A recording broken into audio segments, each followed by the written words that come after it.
Good morning. कैसे हैं आप सभी लोग। आज हम फिर से आप लोगों के लिए विगत वर्षों में पूछे गए सामान्य हिंदी उत्तर प्रदेश पुलिस में विराम चिन्हों से संबंधित कुछ महत्वपूर्ण प्रश्न लेकर के आए हैं और उन पे चर्चा करते हैं। तो देखते हैं पहला प्रश्न कौन सा दिया गया है।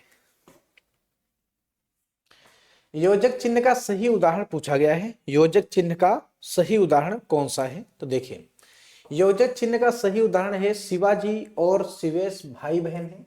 हेमा, दूसरा ऑप्शन दिया गया है हेमा, गुनगुन, माया सहेलियां हैं। तो तीसरा ऑप्शन है रोहन ने कहा मुझे पढ़ाई करनी है, मैं घूमने जा रही हूँ। चौथा ऑप्शन है। तो योजक चिन्ह का सही प्रयोग देखिएगा, यहाँ दिया गया है भाई बहन में। यहाँ देखते हैं भाई बहन में, तो ऑप्शन जो है फर्स्ट सही हो जाएगा। ठीक है, ये गलत है। तीसरा ऑप्शन यहाँ पे जो कहा गया है भाई बहन एक साथ में शब्द होने चाहिए। आपने द्वंद्व समास भी पढ़ा था, वहां पे दो पद आते थे, उनके बीच में योजक चिन्हों का प्रयोग किया जाता था। तो ये कहा और मुझे, ये दोनों शब्द कैसे हैं? गलत दिए गए हैं। समझ गए सभी लोग। तो शिवाजी और शिवेश भाई बहन है। ठीक है, दूसरा प्रश्न देखा जाए कौन सा दिया गया है।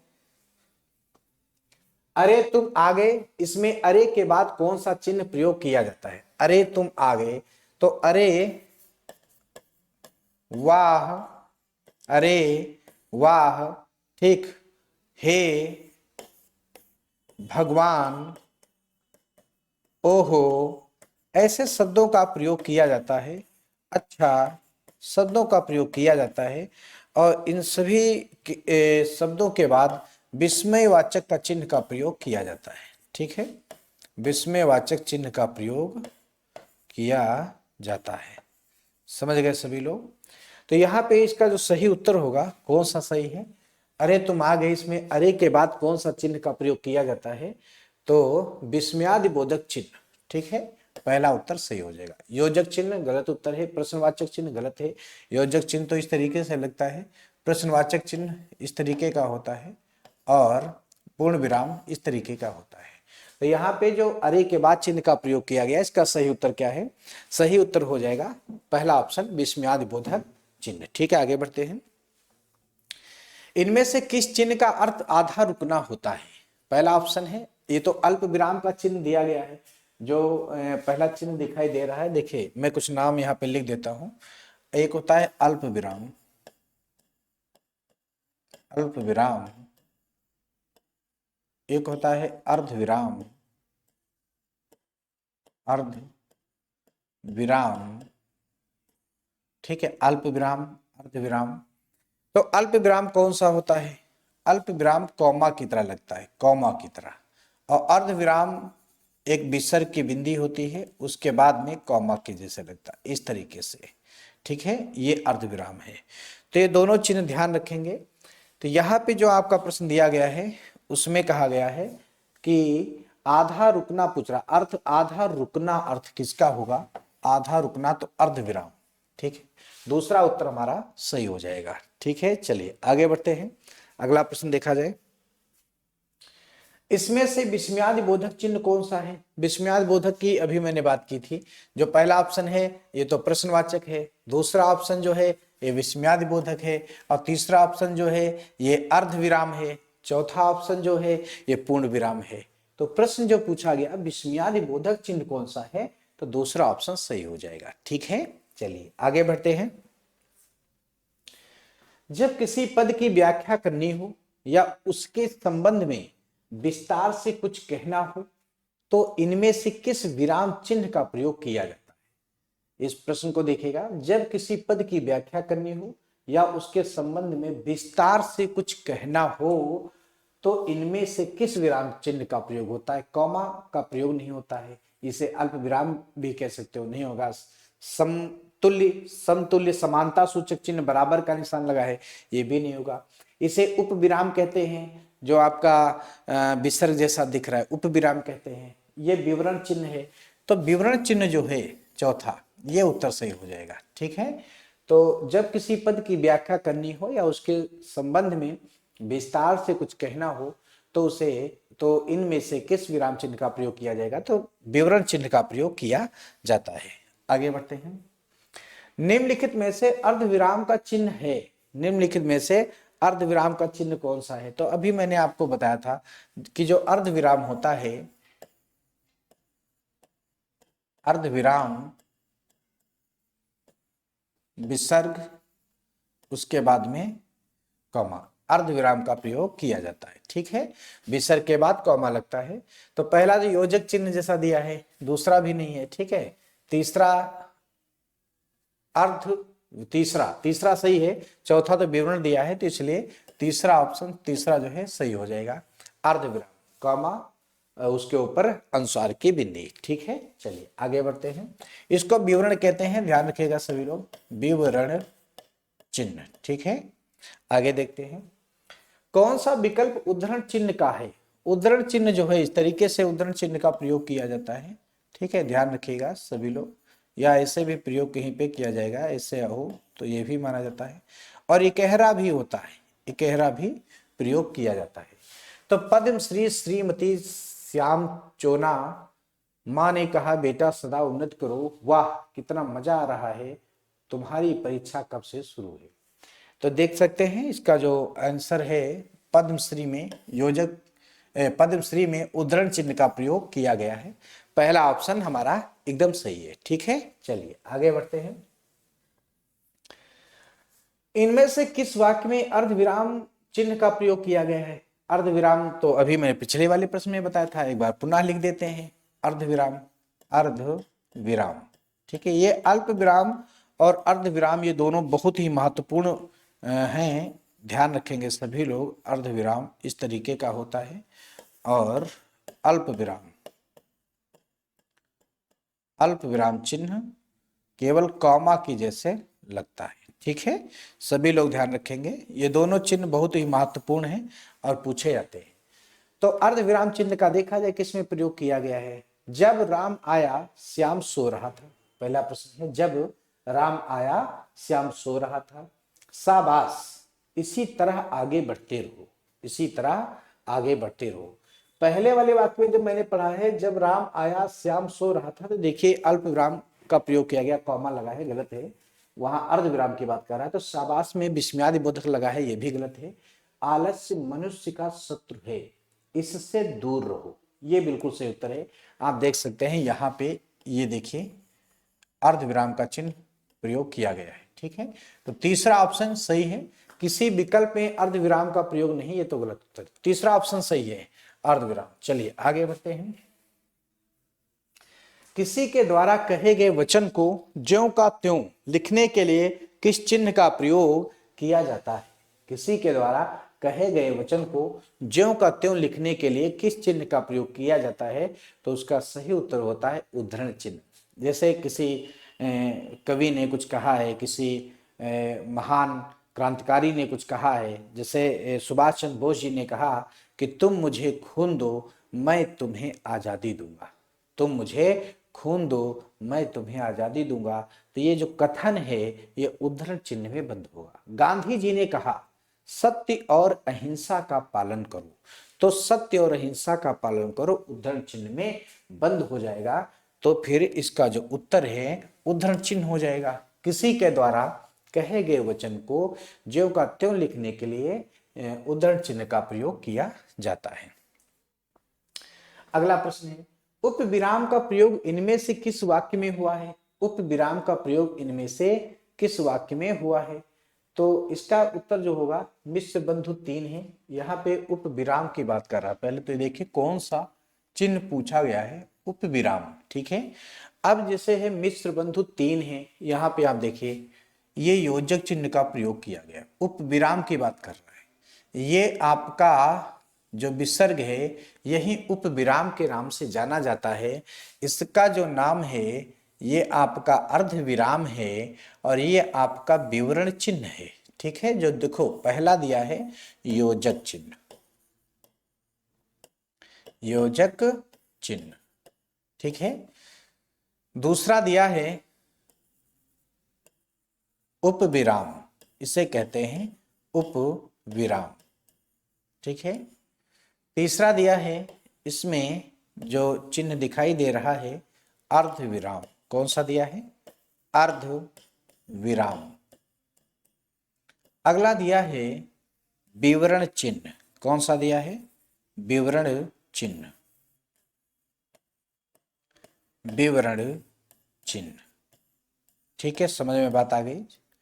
अब यहाँ पे जो हम देखेंगे उसमें आप देख सकते हैं योजक चिन्ह है, उपविराम है, अर्धविराम है और विवरण चिन्ह है। ठीक है, जो प्रश्न पूछा गया उसमें कहा गया है उपविराम, तो उपविराम का चिन्ह कौन सा? आप देख सकते हैं उपविराम का चिन्ह है विसर्ग वाला, तो किसमें विसर्ग लगा है? दूसरे ऑप्शन में। तो हमारा उत्तर जो है दूसरा सही हो जाएगा कि मित्र बंधु तीन है, गणेश बिहारी, श्याम बिहारी और सुखदेव बिहारी। ठीक है, सबको समझ में आ गया होगा इसका सही उत्तर। चलिए आगे बढ़ते हैं, अगला देखा जाए। निम्नलिखित में योजक चिन्ह कौन सा है? तो ये तो सबको पता होगा, पहला जो दिया गया है पहला वाला ये तो प्रश्नवाचक है। कौन सा है? प्रश्नवाचक चिन्ह दिया गया है। ठीक है, दूसरा कौन सा दिया है? ये देखिए विस्मयादि बोधक दिया गया है, विस्मयादि, विस्मयादि बोधक दिया गया है। ठीक है, अगला देखते हैं तीसरा कौन सा दिया गया है? तीसरा ये आपका योजक चिन्ह दिया गया है। कौन सा? योजक चिन्ह दिया गया है।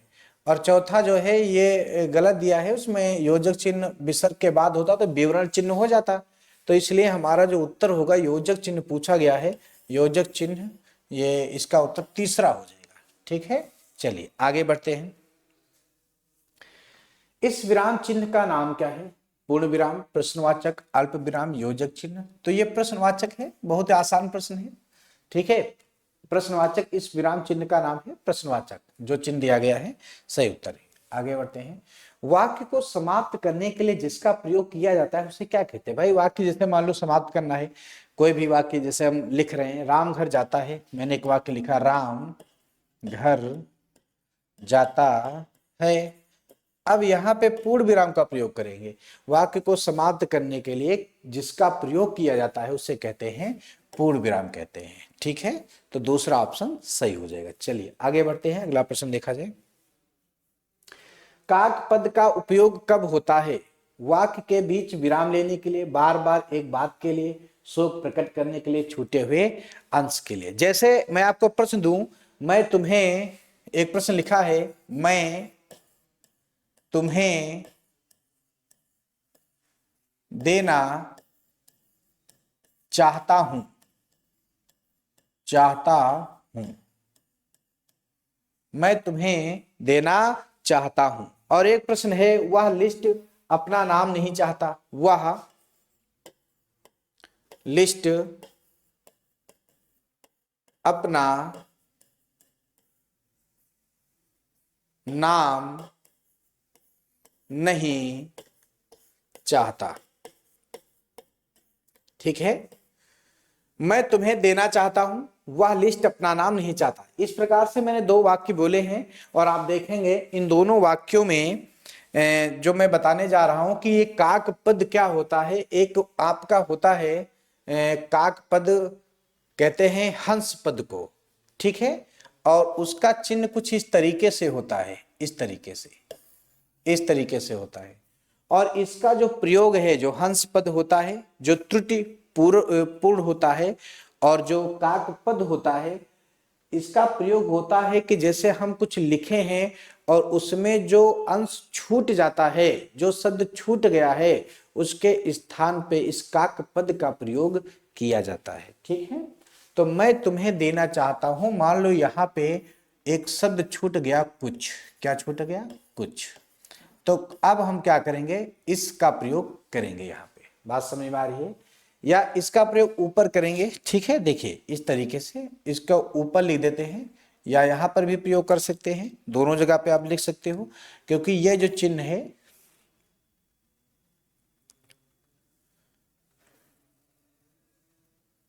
इस तरीके से, ये देखिए, तो यहाँ पे क्या जोड़ेंगे? कुछ। ठीक है, ऐसे भी लिख सकते हो। तो इसको आप ध्यान रखेंगे सभी लोग कैसे हमको प्रयोग करना है। तो कुछ शब्द ऊपर लिखेंगे और इस विराम चिन्ह को नीचे लिखेंगे। इस तरीके से हमको सॉल्व करना है। बात समझ में आ रही है? जैसे दूसरा प्रश्न देख लीजिए, दूसरा देखिए, जैसे यहाँ पे कहा गया, दूसरे वाले में देखो, कहा गया वह लिस्ट में, वह लिस्ट में, यहाँ पे ये शब्द छूट गया, वह लिस्ट में अपना नाम नहीं चाहता।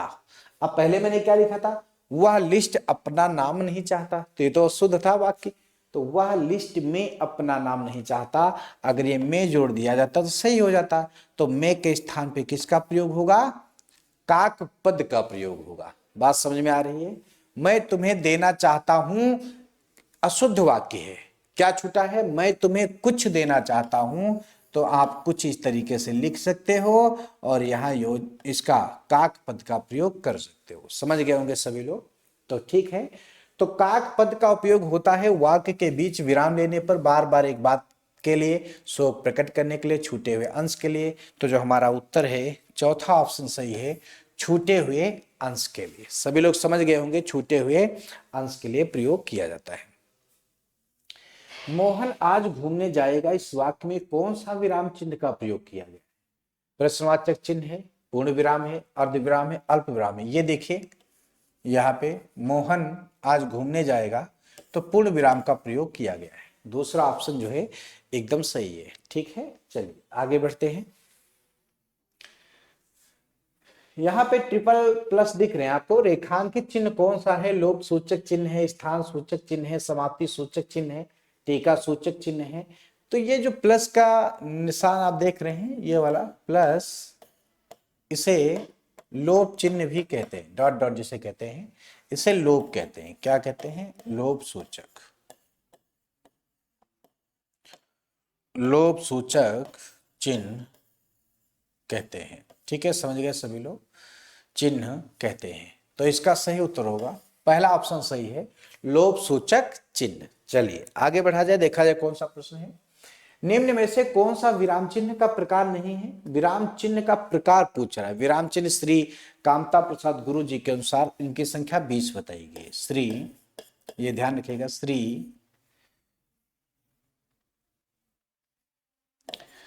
कामता प्रसाद, श्री कामता प्रसाद गुरु जी के अनुसार विराम चिन्हों की संख्या,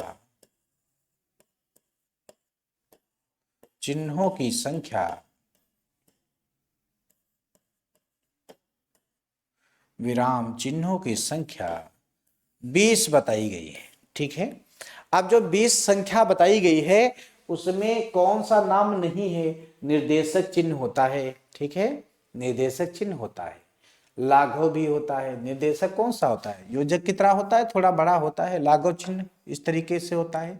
उपदेशक नहीं होता है, विवरण चिन्ह अभी मैंने बताया था इस तरीके से, विवरण चिन्ह भी होता है।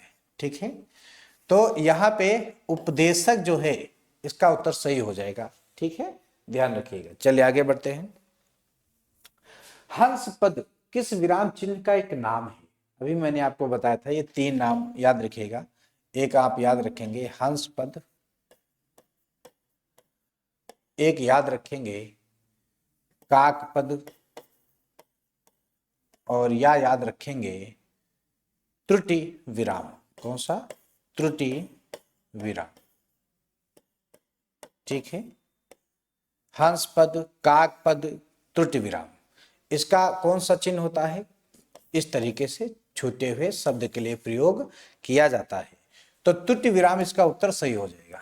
हंस पद किस विराम चिन्ह का एक और नाम है, त्रुटि विराम चिन्ह का एक नाम दिया गया है। ठीक है, सभी लोग समझ गए होंगे।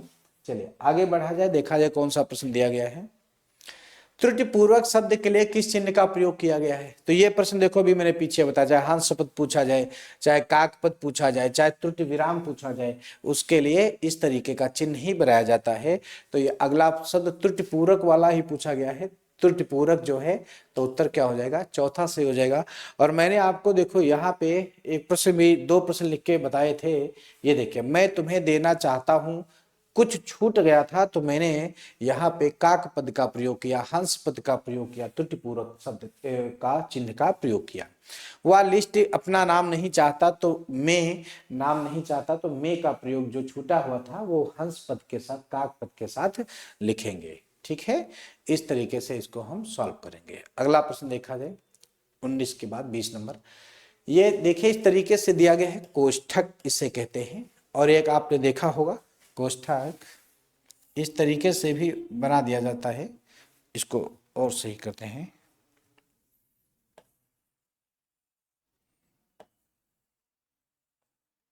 इस तरीके से भी प्रश्न दिया जा सकता है। ठीक है, बड़ा कोष्ठक भी दे सकते हैं, ये भी ध्यान रखिएगा, बड़ा कोष्ठक भी दे सकते हैं। तो ये किस विराम चिन्ह का द्योतक दिख रहा है? तो इसका सही जो उत्तर होगा इसे कहते हैं कोष्ठक चिन्ह। क्या कहते हैं? कोष्ठक चिन्ह। चौथा आंसर जो है हमारा एकदम सही है। तो ये आप लोगों के लिए हम आज विराम चिन्हों से संबंधित 20 प्रश्न जो विगत वर्षों में पूछे गए बहुत महत्वपूर्ण प्रश्न थे उनको लेके आए थे।